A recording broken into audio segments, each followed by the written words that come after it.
दोस्तों नमस्कार। 4 राज्यों में राज्यसभा की 16 सीटों के नतीजे आ गए हैं। राजस्थान में कांग्रेस ने 3 सीटों पर कब्जा कर लिया है। बीजेपी को राजस्थान में मिली है सिर्फ 1 सीट और कर्नाटक में बीजेपी ने 3 सीटों पर कब्जा कर लिया है।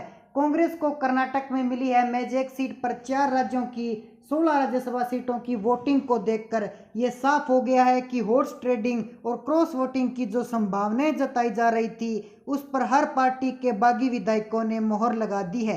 राजस्थान में हुए 4 विधानसभा सीटों पर मतदान की बात करें तो बीजेपी खेमे में बड़ी फूट की वजह से कांग्रेस यहां 3 सीटें जीतने में कामयाब रही, जबकि बीजेपी को हुई हासिल 1 सीट पर ही जीत हासिल हुई। बताया जा रहा है कि वसुंधरा राज्य के खेमे की विधायक माने जाने वाले शोभा रानी ने क्रॉस वोटिंग करते हुए कांग्रेस के प्रमोद तिवारी को वोट कर दिया, जिसमें बीजेपी खेमे में हड़कंप मच गया।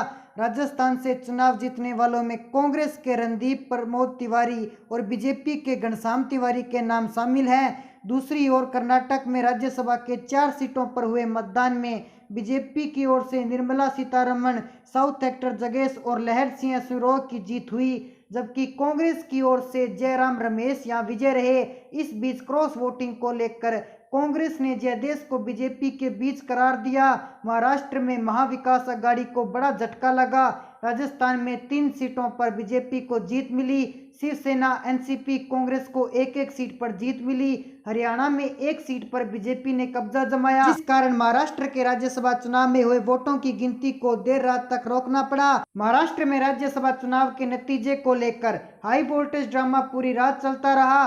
सत्तारूढ़ पार्टी शिवसेना हो या विपक्षी पार्टी बीजेपी, दोनों ही पार्टियों ने वोटों को गिनती को लेकर चुनाव अधिकारियों के सामने आपत्ति जाहिर की। हालांकि देर रात तक दोबारा मतगणना शुरू हुई तो शिवसेना के लिए किसी झटके से कम नहीं रहा, क्योंकि जिस पार्टी पर शिवसेना जीत का दावा कर रही थी उस 6ठे सीट पर शिवसेना प्रत्याशी संजय पवार को हार का सामना करना पड़ा। 6 सीटों पर हुए महाराष्ट्र राज्यसभा चुनाव में बीजेपी के पीयूष गोयल, अनिल बोंडे, प्रबल पटेल, शिवसेना के संजय राउत, कांग्रेस के इमरान ने जीत हासिल की। हालांकि 6ठे सीट पर जीत का ऐलान सेकंड प्रेफरेंस के आधार पर हुआ। इसमें बीजेपी ने धनंजय महादेव ने शिवसेना के संजय पवार को हराकर अपनी ताकत का एहसास करा दिया। इधर हरियाणा में भी राज्यसभा के 2 सीटों पर जीत के लिए हाई वोल्टेज ड्रामा चलता रहा।